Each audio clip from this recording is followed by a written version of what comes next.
So today I think is part 14 of the story of my life. And I know I left off on being going through my freshman year and it ending in a really bad way, but how God's glory kind of shone through. And at the time, I didn't even know it or recognize it. I did, but I didn't know what to do with it. So I think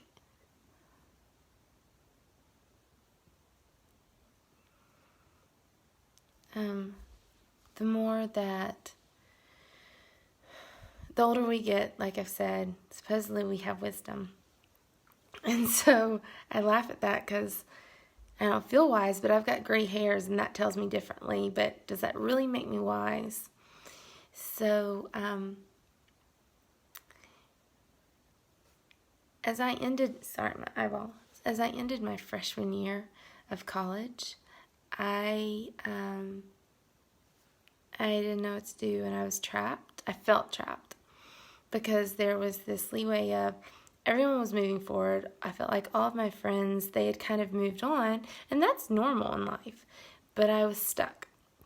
And so because I was stuck, I stayed in the relationship that I was in, was miserable, was forced to do things that I was not, and say things that I didn't agree with. And it became very volatile and abusive. And my mother, being like any mother would be, she said, well, you're coming home. And so I moved back to Memphis where they had moved to. And that is not where I wanted to be, but that is what it was. And so where I had been pre-med earlier, I just tried to continue with it, but I had missed on a year, and chemistry was hard, and I probably was depressed at the time. Looking back, I probably was depressed.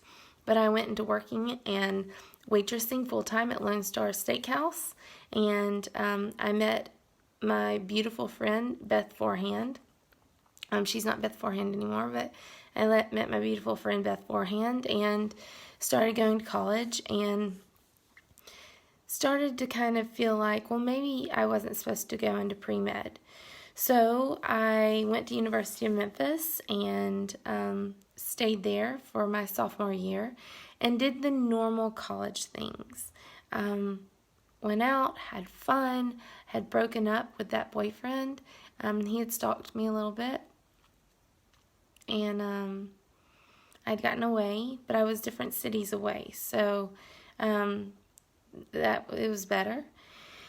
And as I had said earlier, a few posts back, my virginity was always really important to me. It was important to me because it was a way I'd made a promise to God. I had it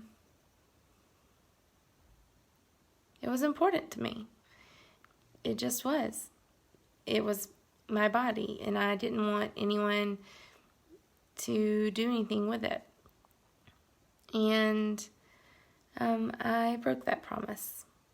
It is not my favorite thing in the world to say, but I did, and I felt gross, and I felt disgusting because of it. And truth is that I think that's kind of normal. I think that when we have a close bond with God, He kind of sets us right with what He wants and desires for us.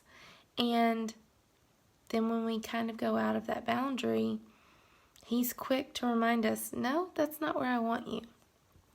And so my sophomore year, I didn't, and I was just having fun, and it's where I was.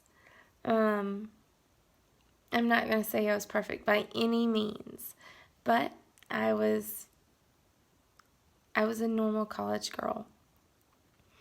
And so by the end of my sophomore year, I had kind of started getting back into church functions, but my church that we were going to we didn't have a college group. So I helped kind of round up the high schoolers, and I was kind of a leader, a youth leader for them. It was voluntary, but I got to go on things and do things with them. And I had started dating someone, and he was just really nice. He was a really nice person to me. That's all I have to say. I have nothing bad to say about him, but he was a nice person to me.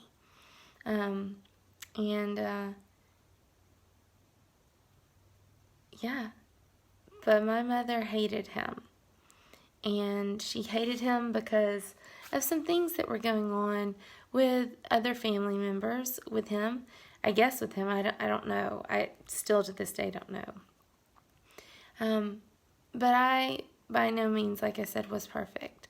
And I was dating him, and then we went on church trips, and I was helping with church.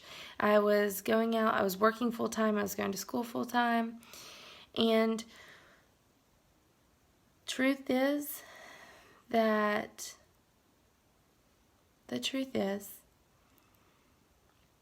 everything I had known and heard with God with Josh Holmes, I had just kind of, I just thought it would never be. I did. And so I stopped praying about it. I stopped hoping about it. I stopped every piece of it. And I thought there was something wrong with me, obviously. And I thought it was my fault. I thought that I just was silly about it. And so I stopped praying about it and everything. That's a hard pillow to swallow.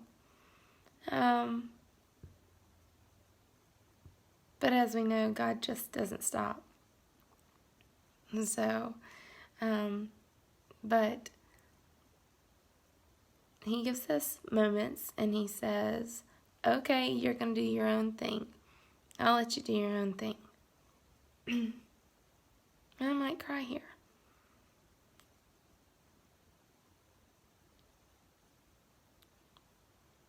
But just because we want to do our own thing, God doesn't always say, that's right. So, I was doing my own thing because I felt like God had abandoned me. I felt like because of the abuse I had endured, I thought that God had abandoned me. And I stopped caring, and I stopped caring. I went to church, but it was different. And so after my sophomore year, I was still involved with church, but it was different. And I had gone to a drive-in movie with that boyfriend. And I mean, like, we were just driving in and watching it. That's all it was. I drove my Camaro, and I came in, and it was late. I mean, I hadn't done anything, had watched, I think it was Austin Powers, and hadn't stayed for the second feature. And when I came in, my parents called me to their bedroom after I saw that my bedroom had been ransacked. And my parents kicked me out of the house for being a whore. That I wasn't. I wasn't perfect, but I by no means was doing anything of that nature whatsoever.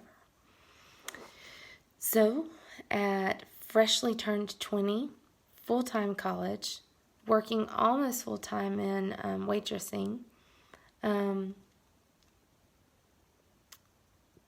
whereas I was trying to kind of put the pieces together with college and figure out what I wanted to do, I got kicked out of my house and had to go and live in a hotel for a week, and then found an apartment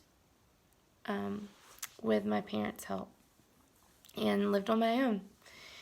And so my junior year of college, I entered into college had broken up with that boyfriend, and